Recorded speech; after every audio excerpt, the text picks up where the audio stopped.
Na mtazamaji wa Pena TV, tupo kwenye makao makuu ya chama cha ACT Wazalendo Vuga mjini Unguja, na hapa harakati ambazo zipo ni uchukuaji wa fomu nafasi ya mwenyekiti, lakini pia makamo mwenyekiti. Leo kuna mgeni hapa pia ambaye ameshafika na lengo lake ni kuja kuchukua fomu ya nini? Kwa sababu nafasi ni mbili, mwenyekiti na makamo mwenyekiti. Je, ni nani? Tutakwenda kumsikia juu huko na tutazungumza naye. Bila shaka atakuwa na press conference mengi ambayo atayazungumza. Pena TV itakufikishia. Mimi ni Salim Mbariku Mungwana.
Toka tuanze tarehe 2, siku ambayo tuliwapa taarifa kwamba tunaanza mchakato wa uchaguzi wa mwenyekiti na makamu mwenyekiti na mjumbe wa halmashauri kuu ya taifa kwa bara.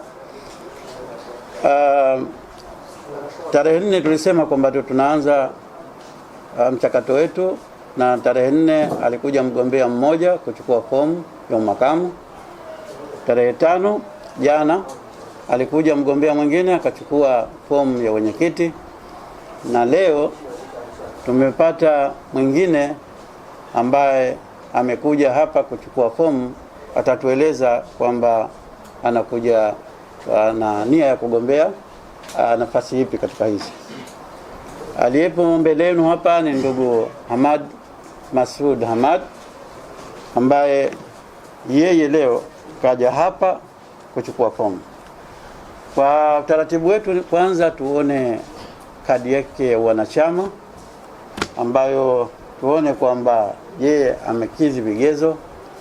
Kadi hii iko hai, ni mwanachama hai. Ndugu Hamad, tunaomba kadi yako kama unayo.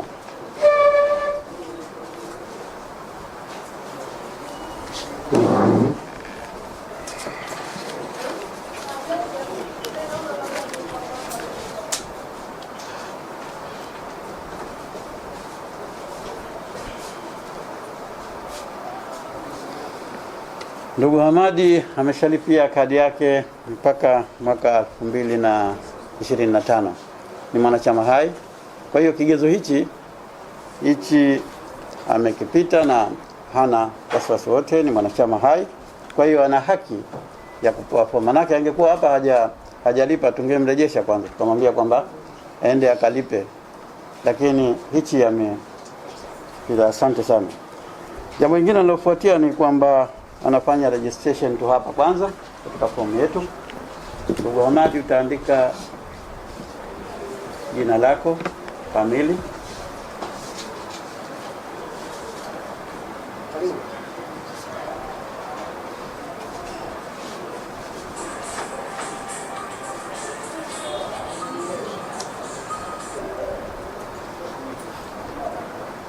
nafasi unayogombea,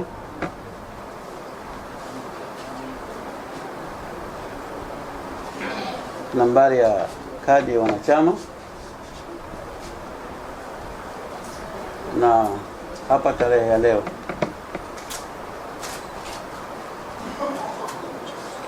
Kama umeshapanga tarehe ya kurejesha unaiandika kabisa, kama bado utatuambia, unatia saini yako hapa. Tutarejeshea tarehe 10 mwezi wa kwanza 2022. Tutamuuliza ni muda gani ili tuweze kumpangia ili muwepo hiyo siku ambayo atakuja kurejesha. Kisha kidogo. Sasa ndugu waandishi na wanachama mliopo, kwamba kadi fomu ya kugombea yenyewe utaingia kwenye picha ndio hii hapa. Tunamkabidhi ndugu Hamadi. Kaa huku kabisa. Kipande kidogo. Sogea ndugu Hamadi. Fika.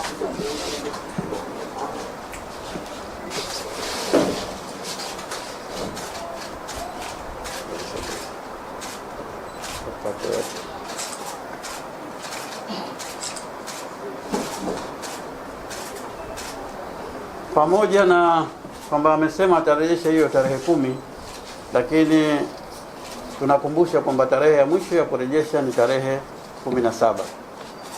Ikitokea lolote lile la kuchelewa, kama hakuweza kurejesha tarehe 10, mgombea ni kwamba azingatie kwamba tarehe ya mwisho ikifika tarehe 17 ikipita, fomu hiyo haitolipo 200,000 na analipa katika account ya NMB Bank. Account namba imo humu, na katika kikaratasi hichi na katika fomu yenyewe kuna vitu muhimu ambavyo mgombea anatakiwa avikamilishe. List ya vitu hivyo viko hapa, atakwenda kuviona wakati anaipitia fomu hiyo. Karibu sana. Asante. Tunawashukuru ndugu waandishi, tunawaachia mtu wenu huyo, kama mtakuwa na maswali, mtakuwa na jambo gani la kueleza, atawaeleza. Kwa elimu. Leo ni siku ya tarehe. Taratibu amekwisha kuelezwa na kamati ya tume ya uchaguzi ya chama. Sasa hivi ni nafasi ya kumsikiliza yeye kuzungumza na vyombo vya habari. Manake kwanza atazungumza na wana ACT walikuwepo pote Tanzania. Pili, vyombo vya habari atazungumza na ulimwengu. Na tatu, wananchi wote watapitia au wanafuatilizia taarifa hizi, na hii ni maana yake pana kabisa. Maanake jinsi gani chama cha ACT Wazalendo kinavyokuza demokrasia katika nchi, demokrasia yake ndani ya chama na ndani ya nchi. Tungeomba tu wenye simu wote tuziweke katika hali ya utulivu ili tupate fursa ya kumsikiliza kwa makini kabisa, na baadaye hatutoruhusu, nafikiri ndani ya masala yote waandishi wa habari 1, 2, 3 yatakayohusika na atakayezungumza. Swala jingine lolote ambalo litakuwa ni nje sitoliruhusu. Umeelewana? Basi sasa upate utulivu zaidi, kumbe nafasi Mwalimu Hamadi aweze kuzungumza na waandishi wa habari. Karibu uzungumze na ulimwengu. Muhimu sana. Karibuni sana. Asalamu alaykum. Mimi naitwa Hamad Masud Hamadi. Nimezaliwa mwaka 1957 Novemba 15. Ilikuwa siku ya Ijumaa. Kwa hivyo umri wangu ni kiasi hicho. Kama kawaida ya tulivyo, ukipata nafasi, ukipata fursa, ukipata bahati basi jambo la kwanza ni kama umezaliwa, basi wazee wako wakutafutie la kufanya. Kwa hivyo moja ambalo nitafuta kufanya mimi ni kusoma. Kwa hivyo nimesoma elimu ya duniani, secular education, kuanzia darasa la kwanza mpaka kufikia chuo kikuu, na nina shahada ya pili ya uhandisi wa ujenzi. Ni kwa sababu kusoma hakuna mwisho. Ni juzi tu tarehe 16 mwezi wa 12 nilitunukiwa Masters Class Certificate katika uongozi na katika shughuli nyingine za maisha. Kwa hivyo katika elimu niko hapa. Ni mhandisi wa ujenzi mwenye shahada ya pili. Nimefanya kazi katika serikalini. Nimekuwa mwalimu kwa muda wa miaka 3.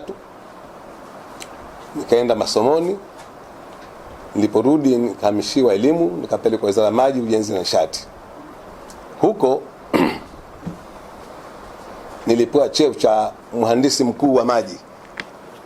Lakini baada ya mkurugenzi aliyokuwepo kustaafu mwaka 1985 nikateuliwa na marhum Sheikh Idris Abdul Wakili alikuwa rais siku hizo kwa mkurugenzi wa maji. Kwa hivyo nimehudumu katika serikali kama mkurugenzi wa maji kwa muda wa miaka 5 mpaka mwaka 1990.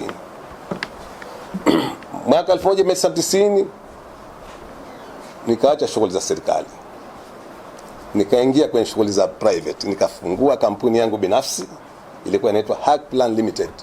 Kwa Zanzibar wakati huo ilikuwa kampuni pekee ya uhandisi ya mambo ya ushauri ujenzi, consultancy.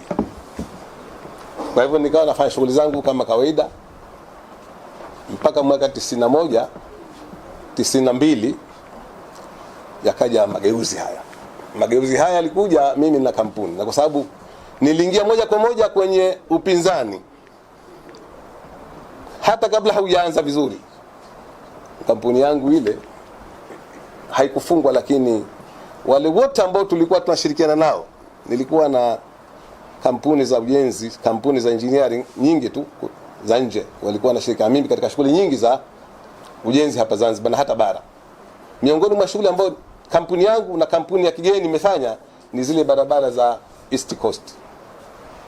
Zile tumefanya sisi survey, tumefanya sisi design na hata supervision. Mimi sikushiriki kwa sababu wakati huo serikali, baada ya wale ambao tunashirikiana nao kupigwa marufuku hata kukaribia ofisini kwangu, kwa hivyo ikawa nimeachia wenzangu waendelee. Kwa ufupi, nimekuwa katika opposition tangu muda huo na mpaka hii leo, na kama Mwenyezi Mungu atanijalia uhai zaidi mpaka hapo Mwenyezi Mungu atakaponijalia kuhitimisha maisha yangu. Lakini siamini kwamba kama uhai upo nitahitimisha maisha yangu niko katika opposition. Nahitimisha maisha yangu niko katika serikali inayoongozwa na chama hiki inshallah. Kwenye siasa nimejiunga tangu mwaka 92. Naweza nikasema, na nasema kwa mdomo mpana, kwamba mimi nilikuwa kijana pekee ambaye nilijiunga na magwiji ya siasa. Kwa lugha siku hizi wanasema madingi. Yake madingi kwa maana ya umri. Si madingi kwa maana ya ugwiji. Ugwiji maana yake ni umakini, uzoefu, uwezo na kila kitu. Wote ambao nilichanganyishwa nao walikuwa kama hawanizai basi wananijukuu. Mimi nikaacha yote nilikuwa nayo Tena sitaki niende mbali sana kwa sababu ni makubwa na mtu anaweza asiamini kwa nini ukayaacha. Lakini kwa ufupi ni kwamba marehemu Mseif aliniita mtoni baada ya kukwambia wenzake, jamani mimi na wenzangu tuko katika opposition, lakini mimi sina uwezo wa kwenda zaidi ya Bububu, sina uwezo wa kwenda popote kwa sababu ya kama kifungo cha nje kule jela. Hebu tafuteni kijana ambaye hayuko serikalini, amesoma, mchakarikaji, dynamic, vibrant, ili sisi mahali ambapo hatuwezi kufika apelekwe huyu. Nafikiri walikuwa wengi, lakini bahati kaniangukia mimi. Basi nikaitwa, nikaenda kule kwa Mseif, akaniambia, na wakati huo nakwambieni nilishapata kazi, tena kazi mshahara $7,000 na rupu mingine yote, nyumba, kila kitu. Marehemu mke wangu alishaanza kuwaga, jamani tunaondoka sisi, mwanangu mpata kazi. Lakini baada ya maneno yale Maalim Mseif kuniambia, marehemu, Mwenyezi Mungu amrehemu, aliko na ampe daraja ya juu ya pepo, sikutaka kufikiri wala kuwaza kwamba mimi nishapata kazi hivi. Na wakati huo nakwambia tena, na kampuni ambayo ilikuwa very liquid. Magari ya kwanza nasema tena 110 brand new yaliletwa na kampuni yangu, na magari hayo yamefia kwenye mikono ya CUF. Kwa hivyo nikamwambia Maalim, nimekubali, kama vile unazoa mke, umekubali, nimekubali, umekubali, nimekubali, umeoa, nimeoa, Fatiha. Kuanzia siku hiyo sasa hivi nikaacha shughuli zangu zote, tukaingia kwenye mzigo huu. Kwa hivyo tangu 90 na kabla, maana vyama vianzishwa, mie tayari nimo. Ile draft ya katiba ya CUF ndiyo iliua photocopy yangu Canon. Ilikuwa ina print mpaka ikawa inafuka moshi, tunasema pumzekeni kwanza, tunachukua feni, tunaendelea. Tukatoa photocopy 1000. Wengine wana nini, wengine wana bind kwenye ofisi yangu. Kwa hivyo hii struggle hii mimi sikuianza kwamba hivi na hivi na hivi, nilianza katika hali nzito. Tumekwenda, tumeanzisha CUF, mimi nikawa day 1 ni naibu mkurugenzi wa haki za binadamu. Hiyo ni mwaka 92 mpaka 2014. Mimi sijawahi kupumzishwa hata siku moja katika shughuli, ama mkurugenzi haki za binadamu, wenezi, uchaguzi, almuradi isipokuwa wizara ya fedha, lakini yote hizo nimeserve. Sasa angalieni, kuanzia 92 day 1 mpaka 2014 ndipo kuwa naibu katibu mkuu, na kichamani nilikuwa kwa nafasi hizi za utendaji. Mtafuteni mwingine yoyote, sitaki wawili, nataka mmoja tu afananaye na mimi katika shughuli hizi za construction ya chama, tena katika hali ngumu, ikiwemo kukaa jela miaka mitano. Mimi kukaa jela wala sihitaji kama ni qualification, kwa sababu kama nimekuja mikutatu, kuna watu wako kaburini, kuna watu ni vilema, mayatima hawana pa kwenda. Kwa hivyo mimi naona hii ni transition, ni sehemu tu ya struggle katika mambo haya. Ukiingia kwenye struggle, basi atakukuta mengi. Nilifaidi, nilikuwa mwakilishi, nimekuwa waziri. Sasa hayo ndo nasema ni vitu ambavyo usitaje tu ambayo yamekuta mabaya na mazuri vile. Sitaki nichukue muda wenu mrefu, lakini nafikiri hayo ndo ambayo mlikuwa mna katika shughuli zangu, ama za fani yangu au hata kisiasa. Nimesafiri nchi nyingi, zaidi ya nchi 17 ambazo ni nchi hasa ambazo za maana: Faransa, Uingereza, Ujerumani, Denmark, Sweden, Norway, United States of America. South Africa ndio ilikuwa kama kwetu. Kwa hivyo alhamdulillah rabbil alamin, uzoefu ambao nimeupata ni mkubwa, na ndio maana alipofariki baba wetu, nembo yetu, nikasema kwa ambavyo nimekaa na marehemu kutoka day 1 mpaka anapofariki, Mimi shule nilikuwa sikopii, lakini huyu nimemkopia. Yaani naamini kabisa nimemkopia. Kama nilikuwa na tabia ajabu ajabu, basi nilimsoma yeye nikabadilika. Ni kiongozi, ni icon ya Zanzibar. Nikasema basi kama ni hivyo, kwa sababu struggle hii iko siku itafika mahali tunapotaka. Kwa hivyo nikasema bismillahirrahmanirrahim. Kwa sababu huyu amefariki. Ingekuwa Mamsefu yupo, hata kuthubutu kuzungumza. Kuna siku kiongozi mmoja mkubwa katika chama, tena mkubwa hasa, alinijia nyumbani kwangu. Nilistaajabu kwa nini amekuja. Simtaji. Lakini aliniambia, alikuwa na dereva wake, akamwambia dereva wake tupishe kwenye gari, tukaa kweli tuyaendeshi gari huyo. Akanambia ananta bin Masud. Bin Masud nimekuja niamini kwamba nimekuja kwa jambo muhimu. Haya. Anambia bana, tumekaa, tumepima, tumefanyaje, lakini jitayarishe kumrithi Maalim Seif. Shahidi ni Mwenyezi Mungu, na huyo wa pili ambaye nilikuwa naye ndio anaweza akasema. Vipi jitayarishe kumrithi Maalim Seif? Sikumuuliza kwamba atakakufa, atakajiuzulu, atakafanya. Nikaambia na kuheshimu sana. Hapo ushapofika usitie koma, tia full stop. Kuna jingine, maana nimekuja hivyo. Nikamwambia hapana. Wewe kama umekuja kunichuma, mimi ni mkarafuu, ushauchumwa, hauna hata tende. Umekuja kile, anambia wallahi lazima kilillah, kwa sababu tumeona hivi na hivi. Akasema siku yake. Nikamwambia no. Siku ya pili nikaenda kwa marehemu Maalim Seif. Nikamwambia wala 1 2 3 4 5. Nakwambia mapema ili hayo mambo yanaweza kaenea huko. Mimi am very loyal. Yaani nakuheshimu na kupenda na kutunza na kuenzi. Hakuna mtu yote akuniambia habari hii. Wewe ni mpaka Mwenyezi Mungu atakapokutia kaburini au tufikishe pahali. Kwa hivyo kuna tena wanakuambieni, saa hizi mtu huyo ukimwambia atacheka tu, kwa sababu anajua ni kweli. Kwa hivyo kwa kifupi, sitaki, kwa sababu najua pengine mtazungumza swala moja tu.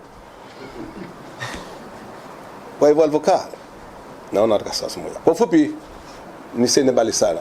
Watu wananijua. Na mimi nasema tena, mtu hajisifu. Lakini ukisubiri kusifiwa, unaweza kusifia hata siku moja kwa mambo unafanya. Mimi ni mtu wa watu.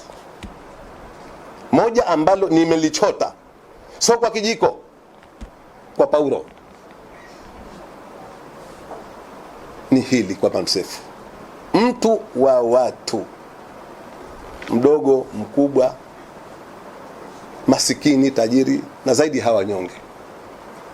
Siku moja katika jimbo langu la Ole, kuna mzee wangu mmoja, yani maskini siki, ukenda wewe anakaa wapi hivi na hivi na hivi na hivi. Si mzee wangu kunizaa, lakini nakusudia ni mzee kwa maana basi Ramadhani bwana. Jimbo langu la Ole, kuna mahali siku hizo jimbo la Ole lilikuwa nafika mpaka Kiuyu, unaitwa Mangweni. Nasali pale magharibi, kila mtu, vipi mheshimiwa, mbona uko hapa? Twende kwangu, twende hivi. Nikamwambia shalillahi, mimi leo naalikwa hapa. Nilikwenda shai target zamani hapo ninapokwenda, nikaenda kwa nyuma na kwenda wapi? Nikaingia kwenye Kivuru, kule Pemba Kivuru ni kijumba cha makuti, unainama, maana yake ukisimama hivi utajigonga. Mama maskini ya Mungu katandika mkeka, ana muhogo wa Msambwija, hauna hata dagaa msumarobati naita kule pale, na uji wake. Nikamwambia mama, leo hapa tutabanana. Mama akahumiwa. Vipi bwana wewe? Wanajua majlisi wao. Ilikuwaje ukaja hapa? Nikamwambia mimi nafuturu hapa leo. Akatafuta sahani pale akanitilia wangu. Mimi na yeye na wale wengine nikamwambia bwana nendeni kafuturu kwenu huko. Basi tukakaa siku hiyo alfajiri, tukamaliza tukazungumza, basi mama asante sana kwa futari, Mwenyezi Mungu atakulipa hivi na hivi. Siku ya pili umaskini wake wote yule mama, alfajiri nyumbani kwangu nasikia kuna mtoto ana majogoo mawili kakumbatia. Vipi? Kanipa bibi. Bibi gani? Pale ulipokwenda futuru jana. Asema jana ilikuwa hana nini, lakini leo hii haya leo utafanya kitoweo. Nakwambieni mimi ndivyo nilivyo. Ukenda baraza ya kahawa, sibi baraza ya kashata, Uko Ole, waulizeni watu wale kwa ufupi, sitaki nini. Unakwenda sokoni watu wamejaa hivi, siku moja tutawachekesheni. Natemka pale Kianga, shakuwa waziri. Kianga makujua Ole. Natemka pale pale kwa msambi hivi. Kuna jamaa pale anaitwa Idi Ndege. Kachinja dume. Nyama inatoja tu. Basi wallahi watu walipanga. Yule nusu kilo, yule kile moja hivi mpaka ikamalizika, nakuja kwa bili 800,000. Naam. Mheshimiwa watu wako 800,000. Basi nikamwambia nitakupa kesho. Kwa ufupi nasema mimi ni mtu wa watu. Binadamu mapungufu ndo kazi yake, si malaika. Mapungufu na hotel na singekuwa na pungufu si kwa binadamu. Lakini binadamu asoili na lile. Lakini kisiasa nakwambieni nimeiva. Na miaka 30. Februari kesho atimiza miaka 30. Uzoefu alhamdulillah. Umaarufu sitaje. Lakini mimi si mtu wa show off. Mimi ni mozaidi kwenye results kuliko shouting. Nafikiri baada kusema haya na ambayo sikuyasema mnayo mtanikumbusha. Asalamu alaykum. Asanteni sana. Kwanza tunakushukuruni kwa utulivu wenu mkubwa. Nimsikiliza vizuri sana ndugu Hamad Masud Hamad. Uchimvi. Uwezi kwa kipindi kile ukazungumzia kumrithi Maalim Seif. Maalim Seif sisi ni gwiji. Alituahidi kwamba atakuwa na sisi akiwa nje ya serikali, ndani ya serikali, akiwa nje ya chama, na ahadi aliitimiza mpaka amefariki. Sasa unaposema hiyo kitu kama hicho hivi mimi nasema ni uchimvi. Na ndio maana nikamwambia atie full stop, sio koma. Uchuro basi kwa lugha nyingine Talibu anaambia hapa ni uchuro. Suala la kuweza kuhimili hilo mie nafikiri lote nililetwa mie Afrika na gawa. Wewe chukua hichi, chukua hicho hili. Nimehimili mingi rafiki yangu. Mengi. Na hapa juzi kabisa maana sasa hivi shakuwa ni trend. Uchaguzi mkuu ukikaribia 2016 wa majaribio huu 2020. Basi mtu wa kwanza siku 10 kabla ya uchaguzi akamatwe ni Hamad Masudi. Jela nimeshakwambia miaka 3. Uko polisi Madema mendo ilikuwa bado kuvishaliwa pete tu. Nini sijui pete au tepe. Nilipokuwa mkurugenzi wa haki za binadamu most of the time nilikuwa Madema. Huyu kafanya hivi. Siku moja marehemu kamishna nilikuwa natoa taarifa za uvunjifu haki za binadamu kwa Deutsche Welle. Ikawa inatangazwa. Siku ya pili nikaitwa polisi. Kwa nini umefanya hivi na hivi? Kamishna Jumani Jafar, Mungu amrehemu, ameweka watu wake pale na maperemendi yote yako hapa. Niko peke yangu. Ngaambia na bado yale ya jana ilikuwa ni halindwa. Sikiliza leo saa 12:30. Unasemaje? Ngambia nirudie. Mimi bwana sio kwamba ni jasiri hivi. Mimi principles zangu nazisimamia nikishaziamini. Na ndio maana nakwambia tena, nilikuwa naibu mkurugenzi wa haki za binadamu, nikawa mkurugenzi wa ilipokuja maafa ya 2001 maandamano. Profesa Lipumba akanirudisha kwenye haki za binadamu kwa sababu kipindi kile ilikuwa ni critical. Na nikafanya kazi kipindi kile alhamdulillah rabbil alamin. Mpaka hii leo chama kile kinasifiwa kwamba kipindi kile ndo yes. Ilionekana hasa kwamba chama ni kwa ajili ya watu waliokufa. Watu wasema 30 lakini rekodi yangu mimi ni zaidi ya 100. Tulikuwa mayatima 407 mpaka naona mayatima less than 18. Na wengine wakaongezeka kwa sababu wengine wamezao walikufa watoto wa kutumboni. Tulikuwa na watu ambao mpaka kesho nafikiri, lakini kwa sababu sikafu tena limekufa. Si yuko wanafanyaje? Lakini mpaka mwisho na tuamaliza sisi tuna watu tunapeleka Dar es Salaam kwa checking, wana risasi ndani ya miguu. Popote utakapopasua huwezi kuzipata. Mpaka hii leo wengine nakwambia tena wana misumari, miguu hainyoki. Sikwambia waliokatwa miguu na waliokatwa mikono. Kwa hivyo uvumilivu wa polisi, vitisho hivi walikuwa na tabia, kwa sababu akishajua basi sipo Unguja, niko Dar es Salaam kabikao, wanakuja nyumbani kwangu, yuko wapi fulani hivi. Sasa wale of course nyumbani wanatushika. Siku hiyo ngaambia bwana atakayekuja hapa kama atakwambia yote, hebu jina lake, wasifu wake, polisi namba ngapi, lakini wao hawakujibu. Basi akanambia siku hiyo kwa kikao cha baraza kuu, nikapigwa simu, bwana wamechomoka, wamekuja asubuhi na jioni, wanasema wanakutafuta, sijui hupa hivi. Niliacha kikao bwana, moja kwa moja mpaka Madema. Nikamwambia mimi hapa Masudi, kila siku mnakuja nyumbani kwangu mnanitafuta, nipo hapa mimi. Maana yake sio vipi, afani gani hayupo hivi. Yaani mimi nakwambia ukishakuwa jasiri, na nakwambia ni tena, chonde na kiongozi moga atakumalizeni na hamufiki malengo. Sitaki nikupeni hadithi ya nilivyozuia daftari na wenzangu kwa amri ya chama, jimbo la Ole, lakini muda ni mrefu. Mimi bwana ni mtu ninajiamini, mvumilivu, mstahamilivu, subira kwangu mimi ndio nagawa. Kwa hivyo swala la kuhimili hivi tushazoea, ni sehemu ya maisha yetu. Lakini jingine, ACT wategemea nini? Mimi nina uzoefu katika shughuli za chama. Ukishakuwa na kurugenzi ya organization na chaguzi na mipango kwa miaka 8, sio mchezo. Upende usipende, wewe utakuwa mzoefu tu. Kwa hivyo mimi nasema ACT nikiwa mwenyekiti wategemea yafuatayo. Kwanza, chama ambacho kina watambua, kina waheshimu, kina wajali na kuwaenzi viongozi, wanachama na hata wapenzi. Ni muhimu sana katika politics, mambo mawili usiache: accommodation and recognition.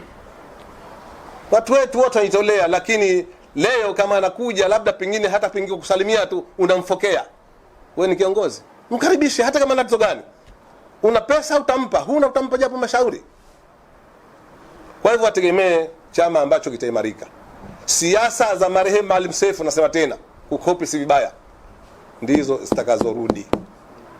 Harmony, mtu kupenda, hasa kwamba kulikuwa na watu mbatu wanakuja zao mtendeni tu kwa nauli zao, ikifika jioni hao just kuja. Kwa hivyo siasa itakayoendelezwa kwa mashirikiano na wenzangu, nasema tena, nitakuwa mwenyekiti, inshallah, semeni amina. Amen. Siasa itakayokuwa hapa, mtu atapenda kufanya siasa, hilo moja. Lakini sisi na wenzangu tunarithi, baba yetu kaondoka, lazima tutunze mirathi. Tena tutunze mirathi iwe ni sadaka tunjaria kwa yule aliyotuachia. Kuna siasa za maridhiano, serikali ya kitaifa. Sasa hivi chano chote tumenituka makamu kwanza rais. Alhamdulillah, he is doing well. Katika mtu ambaye anajua SMZ nje ndani, utandu na ukoko, mtu ambaye anajua serikali ya muungano vizuri, sidhani kwamba yuko anamshindaye makamu wa kwanza rais. Mimi nasema kwa yule dole. Sasa yule yuko serikalini, lazima apate push. Sasa sio ile push huku na pumu, hapana. A constant push kuhakikisha yale ambayo marehemu ametuachia ndio mirathi yanatekelezwa serikalini. Na mimi nakwambieni kitu ambacho ni extremely possible, hilo shike na mwenye nyuma. Mimi nilipokuwa mdogo, darasa la 3 mpaka la 7 nilikuwa mwinji. Mimi ukimpiga mbwa wangu nakuja kwenu, na mimi nampiga japo mwanao. Sasa huwezi tu ukana mbwa shika wewe unakaa hivi, ushika huku na hata wewe ikianza kwenda mbio, yule mbwa kama yuko nyuma asienda anakufuata. Kwa hivyo nasema tena wategemee kabisa. Naamini kabisa kwamba nikishirikiana na wenzangu wapo hao kina Dandash, kila jina kashapewa, Philip Habibu, Dandash, vipi, nikishirikiana nao hao magwiji, yale malengo ambao ndio hasa watu wanaingia kwa siasa, na hakika atatimia, na hakika kabisa kabisa atatimia. Na si hivyo tu, jambo jingine ambalo hapa hamjaliona, lakini nitakwambieni. Mimi leo hapa nimefuatana na magwiji na mzee Faki huyu, sitataja wote kwa sababu ya time. Huyu ni Mtumbatu 300%. Ananijua utandu na ukoko kwa sababu hawa ndio wenyewe. Akasema, mwanangu, kwa hili tuko pamoja. Mnamuona huyu hapa leo. Ingekuwa mzee Machana yuko hai, sio yuko hai, ni mzima, tulimwendea sisi, akasema mimi nitamu nipeleke kwa Kiari. Kwambia hapana. Mzee Machana Hamisi Ali, kama hamumjui ulizeni. Yupo mamangu huyu kaja kwa mambo mawili, double purpose. Kwanza kumwakilisha mumewe na salamu zake kwenu nyie, lakini vile vile naye ni mpiganaji. Hawa ndio waliowalea wazee wetu kina mzee Machano. Mama Wena alimlea Maalim Seif. Yeye akasema, bwana, kwa hili mwanangu twende. Sasa mpaka mnafika mahali watu kama hawa nakumeni tena. Mzee Juma yule pale, huyo Bweleo, ukistaja zamani ukitaja kafu wauliwa. Atoka Bweleo huyo. Atoka wapi? Kwa hivyo na watu wazito bwana. Na mzee Khiari, huyu ni maalim dua zote. Ndio za mkutano mkuu, mikutano hadhara. Yuko hapa na Khiari, yuko hapa na Khiari. Kama hayupo ndo tafuta mtu mwingine. Yule pale leo yupo. Sura nyingine mnaziona hizo. Atoka Tumbatu huyo. Tena Tumbatu kule kwenyewe. Kwa hivyo kwa ufupi, mzee Saleh Saleh Ngwali jamaa. Huyo kajitwika yale yote amani wa Ngwali. Leo tunaye hapa. Kashahi kwa mkuu wa wilaya huyo na shughuli chungu mzima za serikali. Akasema, kwa hili ndugu yangu twende. Kwa hivyo na wazito bwana. Na wazito. Na wazito kwa sababu gani? Wananijua, wananifahamu, wananielewa. Kwa hivyo wategemee chama ambacho kila mtu atapenda kufanya siasa. Wategemee chama ambacho hakuna kulala, hakuna kusinzia, wachilie mbali kulala. Hakuna, unakubali kufanya kazi, utafanya kazi na wewe. Hutaki, tunakusomea madhambi yako, tunakwambia bwana, hapa tupishe. Tufanye kazi kwa sababu malengo ya Zanzibari hayajatimia. Malengo ya Zanzibari hasa, sizungumzi bara saizi. Bara kuna portion yake huko.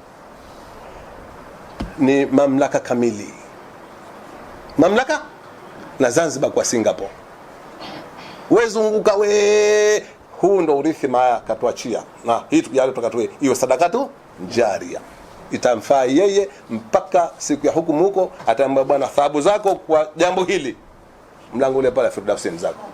Yeye pamoja na sisi na ambao wote wame. Kwa hivyo hilo nasema tena, mlitegemee.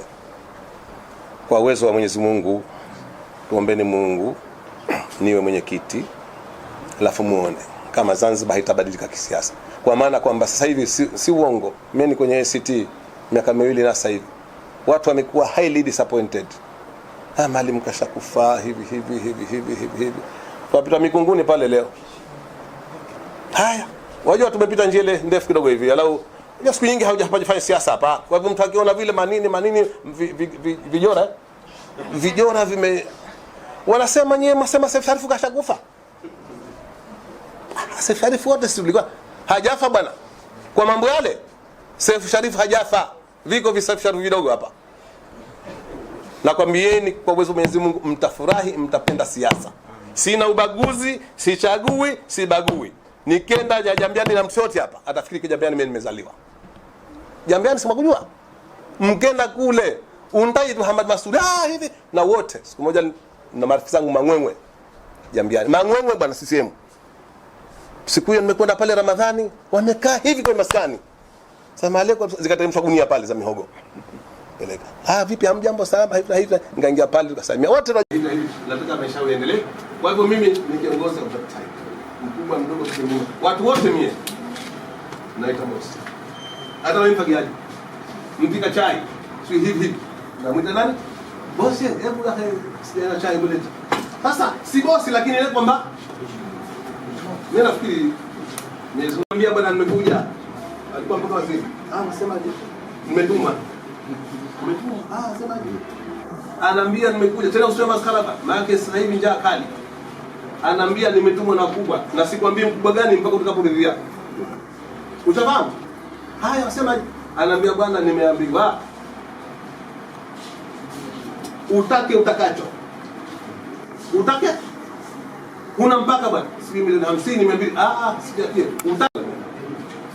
Usijielekeze wewe tu kwamba nitapata milioni 100, milioni 3 hivi na hivi. Au mjukuu huyu mwana ambao leo hana mbele hana nyuma. Nikaambia waambie Hamadi asema anataka nini? Nchi.